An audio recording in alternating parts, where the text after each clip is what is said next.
All right, what is the ghost in the machine? Interesting question. Let's talk about it with David Sirota. He's the founder and editor-in-chief of The Lever. He was a former speechwriter for Bernie Sanders and Oscar nominated for Don't Look Up. Not a big deal though, not a big deal. All right, so David, first obviously before we get into the political talk, the Eagles are in the Super Bowl. Are you psyched about that? Yeah, anytime I see my old Philly teams get ahead, I'm super psyched. So fly Eagles, fly, baby. All right. You and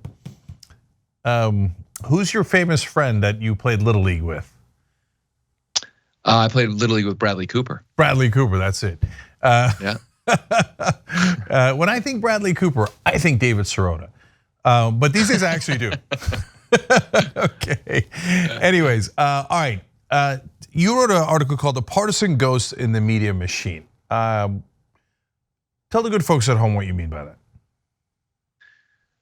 Look, I think we live in a world where the way that media covers issues, and whether it's corporate media or right-wing media, it covers issues in a way where issues don't rise to the level of quote unquote newsworthiness unless media outlets perceive the facts being reported to serve their what they believe is the partisan goals of their audience. So Fox News will not report typically a very tough story about Donald Trump.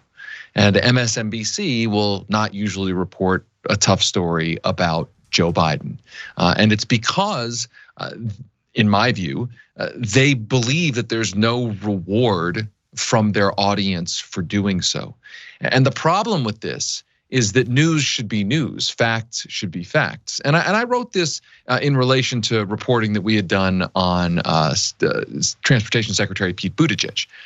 We at The Lever had broke open a series of stories about how Buttigieg did not listen to Democratic politicians, Democratic elected officials' demands that he actually use his power to regulate the airlines. And this got a huge amount of attention on right-wing media, and it got almost, for a while at least, almost no attention from corporate media, I guess what bills itself as left of center media, MSNBCs of the world. And it was bizarre in the sense that it should be news that the Secretary of Transportation hasn't used his power to regulate airlines after basically an airline meltdown. That should be news across the spectrum. But because of the way media is now organized, it was only news for a while in the right-wing media sphere, not because the right wing wants the airlines better regulated, but because the right-wing media saw a way to go after a Democrat. Meanwhile, for lots and lots of liberals who were hooked up to corporate media, left of center media, if you want to call it that, although they're a little bit different. A lot of those folks didn't see this news and these revelations at all. And the problem with this is that not only is there a siloing where we're not talking about the same set of verifiable facts, but it ends up insulating politicians from pressure from their own side. Right, so we'll use the Buttigieg example as a good one. Pete Buttigieg got to basically tweet through the Southwest Airlines debacle and the like, knowing that the people he wants to respond to the most, kind of Democratic voters, lots of Democratic voters didn't hear much of the reporting about what he could have and should have done. So it insulates public officials. This kind of partisan tribalism in media insulates public officials from scrutiny and pressure from their own side. Yeah, so that's a huge problem in 18 different ways. I'm trying to break it down one by one. The one part of media that is actually honest is progressive news. Now that's easy for us to say because you and I are both progressives and we're in the news business, right? But there's also consequences to that, so that when I explain that, I think people will go, oh, yeah, I see what you're saying. Because since we're tough on Democrats and Republicans, we don't get Democrats or Republicans on this show. They almost never come on, right? But since we're honest, we're also tough on our own side, progressives. And then that pisses them off, right? And so then they don't go on. And so it creates an environment where there's a number of different captures, David, right? There has always been advertisement capture, and that's a category I'll come back to. Now there's audience capture, which is partly what you're alluding to here. But there's also the fact that, like, if you're a Democrat and you go on MSNBC, you know you're gonna get nothing but flowers thrown at your feet, right?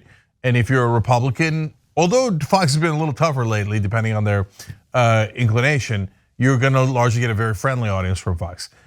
With us, progressives they go, oh, you guys are honest news. Boo, hate honest news, right? Look, I'll be here's more honesty. Since we criticized Bernie Sanders on $15 minimum wage, Bernie Sanders has never been on the show again, right? We launched AOC on this show. Nowhere to be found, right? Maxwell Frost, young, progressive, etc., won't go on progressive shows. And so, but number one, that's a phenomenon I want you to address, and why it makes real news really, really difficult. Because in real news, you're supposed to piss people off. There's a second part to it, but I want to start there.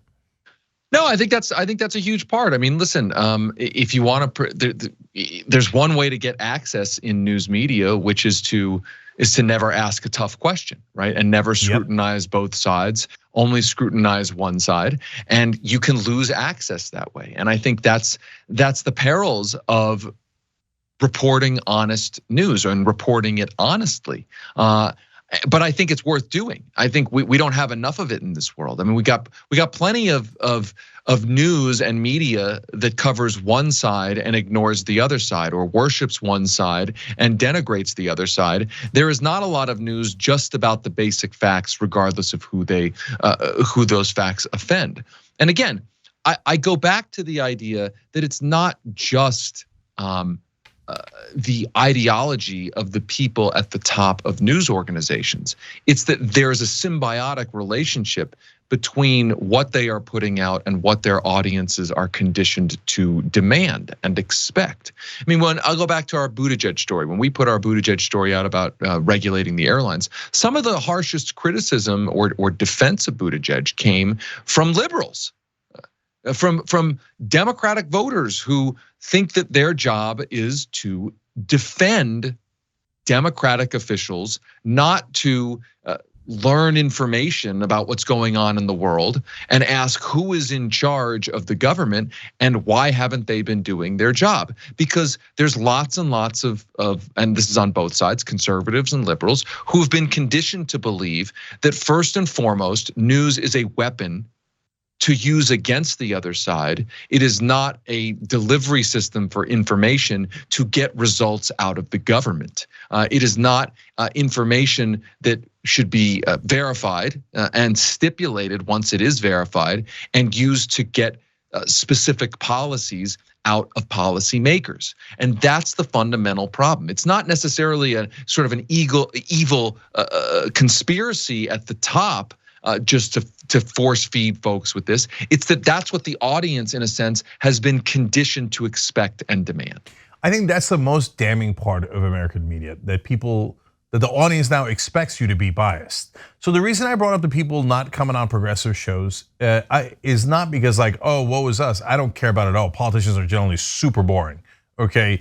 And some people get obsessed with, like, oh my God, they won't come on our show. Good news for you, don't worry. They're not going to keep anybody's attention. There's going to blah, blah, blah, standard talking points, etc. I brought it up because it's siloing, right? But then there's one extra wrinkle to it, which is that the progressive silo is honest about everything, so then nobody touches it.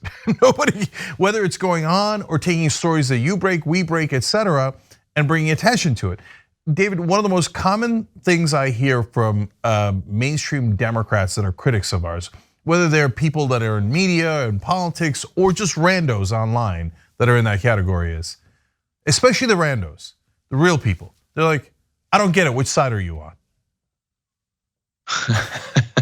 I mean, look at that expectation. That right. I mean, that speaks to it. It's that the expectation now baked in is that somebody is on, that the delivery of news should be news for one side. as opposed to news is news, facts are facts. They're important if they are important, regardless of who they make angry. And look, I've been asked the question, why do you guys cover the Democrats as much as you cover the Republicans? Well, look, last I checked, the Democrats control the presidency and the U.S. Senate. They, in a lot of ways, and they control a lot of governorships and some legislatures. So if you're focused on asking why policies are the way they are, focused on trying to scrutinize policies and ask questions about why those policies haven't changed, you have to ask the people who are in power. You have to ask the people and scrutinize the people who are actually in making the decisions. You can't, in my view, question and scrutinize and hope to change policy and say, well, but one thing, if the people who are making the decisions about policy are Democrats, then we can't ask them any questions. Well, I mean, you can behave like that, but you're not going to get much change. You're not going to actually be scrutinizing why things are the way they are. But again, that's how we're conditioned now. It is a truly tribal politics now, where for a lot of people out there, not everybody, but for a lot of people out there, information is a way to attack an opponent and defend your side, not necessarily a way to get actual real world policy change that helps millions and millions of people. So David, that brings up the vicious cycle. So in the beginning, corporate media, and I'll come back to what I think corporate media means in a little bit, but corporate media trained all of us, including, by the way, me when I was growing up, that you're supposed to be partisan and you're supposed to do propaganda, right? And so these folks are on this side and the other folks are on the other side, and then you do propaganda for them, and that's what news is. So then, to your point, the audience got used to it, internalized it, and then gets angry if they don't get propaganda, right? They're like, I remember when I criticized Barack Obama early in his term, we were huge supporters of Obama through the primary and the general election, of course. And then I was like, well, I don't think they should do drilling in the Gulf. I don't know why he authorized that. That's a disastrous idea. Of course, the BP Gulf disaster happened literally 3 weeks after that. But we lost a ton of members and the paying subscribers. Like, I don't get it. I thought you were on Obama's side. No, we're on the side of truth. And that actually is a foreign concept now, because the media trained its audience so well that they now can't cross their own audience by doing actual news. Well, and there's even one layer deeper than that, which is sometimes when you report a substantive good story about one of the sides and the other side's media reports it, then the original side cites the other side's media reporting it as proof that it shouldn't be reported. Example, again, I go back to the Buttigieg story. We report that story about how he did not use his power to regulate the airlines in the lead up to the meltdown of the airlines over the holidays. It gets picked up by Fox News, a lot of right-wing media. That then gets cited by liberals. Hey, that's just a Fox News story, so it can't be real. That's just a right-wing media story, so that's proof that it can't be real. That's proof that it's just politicized propaganda. Right, so like the way this all works, actually in multiple layers, multiple levels, serves to ensconce each side in its own bubble without actually discussing the facts at hand. And to me, that again, I go back to the fact that that's the big problem. That what this system serves are the most powerful people in the world. The decision makers who don't want to be held accountable by their own side, they love the way this works. 100%, and there's unwritten rules about how the one set of folks that cannot be criticized by either side, of course, are corporations, donors, the very wealthy, etc. We're going to come back to that. But to your point about Fox News, Fox News does more stories about me than any other outlet, easily, okay? And why? Because I criticize Democrats often. And so now if you watch Fox News, not watch it, but read it, they do a lot of articles as opposed to on air. And I'll tell you why that is the case in a second as well. You would think, oh, Cenk might be a right winger. And if you're a mainstream person watching mainstream media, and the only time you ever see me in the news is in a Fox News article or a Fox News segment or something, you might think, oh, that guy's a right winger, all he does is criticize Democrats. What they have no idea is I criticize the right wing and Republicans 10,000 times more, right? Well, probably more than anybody in the country, but they literally never see it, right? Right. And so, right. and now there's an extra layer of irony, because the MSNBC and the CNNs of the world, since I criticize the establishment so much, don't want to publicize me doing anything, even in attacking Republicans. So MSNBC say, no. Don't give that guy any airtime, et cetera, et cetera. So then you come out with this insane, like through the looking glass version of people, where Nina Turner, for example, who is similar phenomenon as us, right? A progressive just like us, et cetera. Or me, both of us, when we run for Congress, we're painted as right wingers. And it resonates with Democratic voters. Like, oh yeah, those are the guys who criticize Democrats. They must be Republicans. They watch 1 minute that Young Turks are on Boss, which is Nina's new show on our network. They'd be like, whoa, this is not what I expected at all. That's right. It creates a false image of who people are, what outlets, what their values are. I mean, that's what I really go back to, which is, look, we do values-based reporting, in the sense that what I mean by that is we do not hide what our values are. But we make very clear that we have a set of values that we believe in. We report fairly, we report accurately, we fact check, we include links to all of our to the source material for all of our stories, so that readers themselves can go take a look at whether or not we're telling the truth. We do all of that, and we are transparent about who we are and why and what our values are. You cannot say the same for corporate media. I mean, corporate media has all sorts of values, and frankly, I don't begrudge any media outlet for having values, a value system, because I don't believe that there is such a thing as pure objectivity. The minute you decide one story is a story and another story is not a story, you've lost your objectivity. That's subjective. That's inherently human.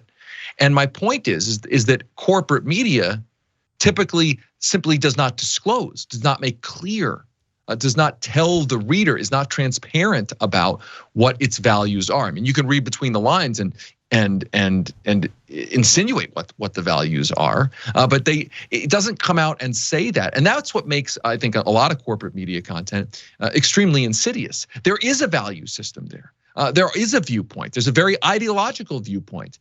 For instance, an example: so much of the inflation debate in corporate media is about how it's allegedly higher wages that have created the inflation problem. It doesn't happen to be true. We know from the data that corporate profits and price hikes and the like are what's really going on here. Effectively, companies using their market power to simply jack up prices. But if you pay attention to corporate media, what you get typically is that this is workers demanding too much in wages. People have apparently, the regular working people have too much money to spend, which is allegedly creating the inflation situation.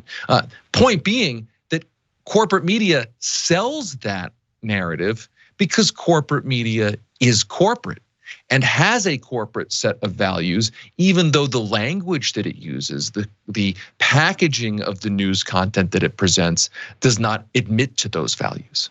Yeah, so that leads to a bunch of points that we often make on the show that are in my new book, Justice is Coming. So number one, what corporate media does is it privileges its own bias. It says my bias is objective, and I'm going to be dishonest about it. I'm not going to tell you I have a bias. I'm going to tell you my pro-corporate position is the objective position, and that is the gold standard. And all of your other non-corporate positions are awful and biased and radical, okay? And it's a great illusion, right? It's just the best sleight of hand you've ever seen. And David, my definition of corporate media is mainstream media plus right-wing media, because it's really good cop, bad cop, right? So you take the example you gave, or any of the other examples. But in the one that you gave, for example, I don't have the numbers in front of me, but we did a story about it. Inflation was caused by about 3 or 7% based on higher wages, and about 58% based on corporate profits, right? You guys look up the actual numbers yourselves, but it's in that ballpark, right? And I've never once seen that on Fox News, and that's obvious, right? They're not gonna support the workers, they're gonna pretend the workers are the problem and that corporations are awesome. But I've also never once seen that on CNN or MSNBC. On all three, all of a sudden, all the culture wars go on unabated, but when it comes to economic issues, they all agree it's the goddamn workers' fault, right? Student debt, Stephanie Rule on MSNBC, 12 shows on Fox News, but honestly, half a dozen shows on MSNBC and CNN, all saying, student debt's outrageous, unacceptable, irresponsible, will lead to higher inflation, etc. Isn't it funny that on economic issues, not only do they agree all the time, I'm not sure I've ever seen them really. There's a couple of outstanding cases where they have fake disagreements, like the debt ceiling. They all know that they're gonna lift the debt ceiling, so they participate in that theater, right? But on 90% of economic issues, they all agree. Absolutely, and that's because, and I think your characterization is right. Elite legacy, mainstream media, if you want to call it that, and right-wing media are part of a larger world of corporate media. And corporate media is corporate, and corporate media is not going to typically represent the views of anything that isn't corporate. I mean, that's the thing. I mean, if you think about, I mean, just not to pick on MSNBC only, but MSNBC is considered the Democratic media outlet. It's owned by a giant corporation, Comcast, that has all sorts of interests, all sorts of agendas. It's lobbying Washington all the time. And I want to be clear, I'm not saying that there are suits in Comcast twisting their mustaches in a dark, smoky room, telling editors, telling producers what to do, what not to do on a day-to-day basis. But everyone who works in that organization and everybody who works in corporate media knows who they work for. They know what the culture is. I mean, that is what culture actually is. Culture are all the decisions, all the assumptions, all the presumptions that are made inside of an organization that don't even have to be said explicitly because it is the culture. And that is the culture of corporate media. And so I do think that for some folk, a lot of folks in that ecosystem, it's almost invisible. It's like the old David Foster Wallace speech that we've talked about, where there's two fish in water. One fish swims up to the other fish and says, "How do you? Water's warm today." And the other fish says, "What's water?" Point being, they're all surrounded in that culture, so it's not something they necessarily even notice. And I think, for those of us who don't live in that culture, it can seem outrageous, but it's almost, in a sense, it's almost imperceptible to a lot of folks who are inside of it. That's funny you say invisible, because I was just about to say, again, in the book, and I say it's coming out, but it's coming out in September, let's keep it real. But if you do want to order, we'll put a link down below, tyt.com/justice. Anyway, in the book, I say the same exact thing as you. There's no conspiracies, there's no smoke-filled rooms. It's the invisible hand of the market. The people at the top are incredibly wealthy, and they are financed, their organizations, news organizations are financed by largely advertising, right? And so it is corporate executives that get money from other corporate executives. So who do they hire? They hire publishers, editors, etc., that are very friendly to corporate view of the world. But they don't know that they're doing this. Some of them might know, but a lot of them are just thinking, well, that's a good guy, I like that guy. That guy thinks just like I do, right? And then they hire reporters and on-air anchors that think just like they do. So when you do the Buttigieg story, or we do a Buttigieg story during the election, Jonathan Larson covered him, broke a great number of stories about how his time as mayor was just disastrous, and African Americans in his town couldn't stand him, right? And we would get feedback from mainstream media, we're not covering that because you guys are biased. So they take their own bias that Buttigieg must be an angel. They see actual reporting, whether he's blowing it on the planes and not regulating them. It's so obvious. Your reporting was so clearly true, indisputably true. Or his record in Indiana. And they go, well, it's true, but since we're so biased, we think you're biased, we won't report the truth. Well, that's right. That's how the system works. I mean, that is how the system works to normalize its views. Now, I think there is a silver lining here. I think more and more people, and you and I have discussed this, more and more people don't trust corporate media. I mean, I think the latest polls show it's a trust in traditional legacy media is at an all-time low. Now, look, I think there's a lot of reasons for that. I mean, there's historical reasons. People remember being lied into the Iraq War, lied into the deregulation policies that created the financial crisis. I mean, we could go over sort of these epic giant lies that ruined millions of lives. I think there's been an effort, a kind of cynical effort, by particularly conservatives to demonize not just corporate media, but to demonize journalism. And I think that's really insidious and in bad faith in a lot of ways. So, but I also think that part of the reason why people don't trust corporate media is because they sense the viewpoint. They sense a viewpoint that is out of step with what a real mainstream viewpoint is. And they sense that what's being portrayed as the center, as a mainstream set of viewpoints by corporate media is actually not anywhere near the center, is actually in many cases a kind of elitist mentality. And people don't like that, and they can sense it. 100%. I hate to be a broken record, but in the book I talk about how the right wing lost their mind because they knew, well, whatever is true, I know that mainstream media is lying to me. Like I'm not sure what's true, okay, but I know what's not true. So they keep telling me that these politicians are wonderful and honest and great and having real debates, and then for millions, billions of dollars given to them in campaign contributions isn't bribery, isn't corruption. These are honorable ladies and gentlemen. And they're like, well, that ain't true. Okay, so now, and that's why they went looking for answers. And when people are lost and they're looking for answers, it's a target-rich environment for con men. And a bunch of con men, including the greatest con man in American history, Donald Trump, showed up and led them astray. And I lay that completely at the feet of corporate media. So I'm gonna ask one last thing because we're way out of time. And by the way, when our reporters are in the field, and our crews are in the field, and talking to Republicans at Trump rallies, other Republican rallies, they all universally say that their starting point was how much they despise mainstream media, right? And so, but no one on mainstream media will say that because it's about them, right? So they're never, ever going to be honest about that.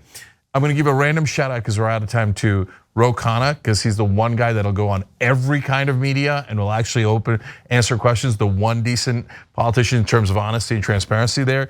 Anyways, but the question though is, David, I think it also affects the people at the top who make these decisions that trickle down in their organizations.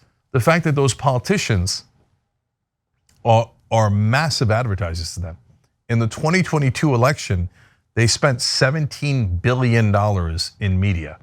And so that made, that sustains and makes those media organizations, news organizations, super profitable. So are you gonna bite the hand that feeds you? So when you have a correct story about Pete Buttigieg, but they know that Pete Buttigieg is going to be, he himself, when he runs for president the next time, is going to be a giant advertiser funneling perhaps hundreds of millions of dollars to them.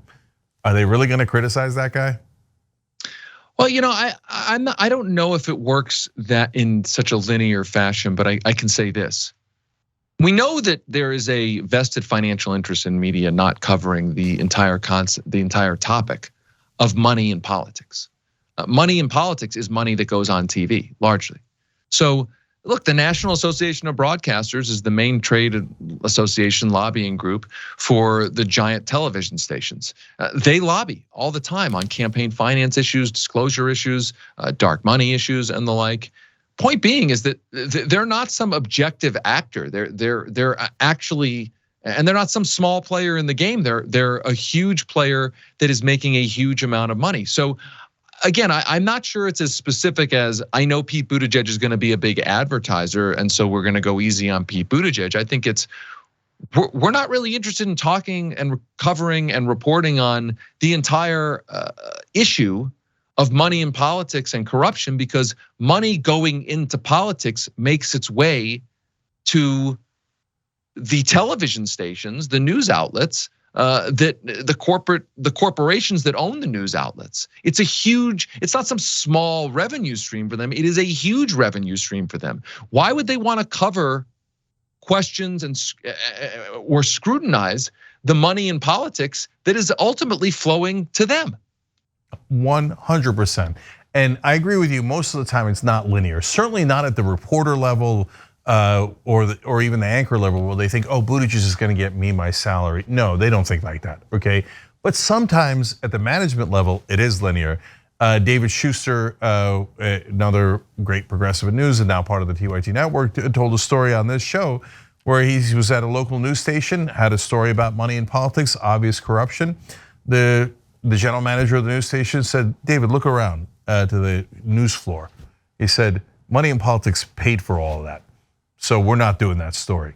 That's an honest admission. At least I'm sad that whatever he was going to report didn't get on the air, but it's an honest admission. Yeah, which I appreciate, and that is a hell of a story. And whether they admit it like that or they don't, that's definitely part of what's going on here. So I hope we've depressed you guys enough that there barely any honest news in America and most of the news industry is disguised propaganda. Well, good night and good luck. Thanks for having me, Cenk. I appreciate it. Absolutely, David. Everybody check out The Lever, one of the great, honest reporting organizations in America.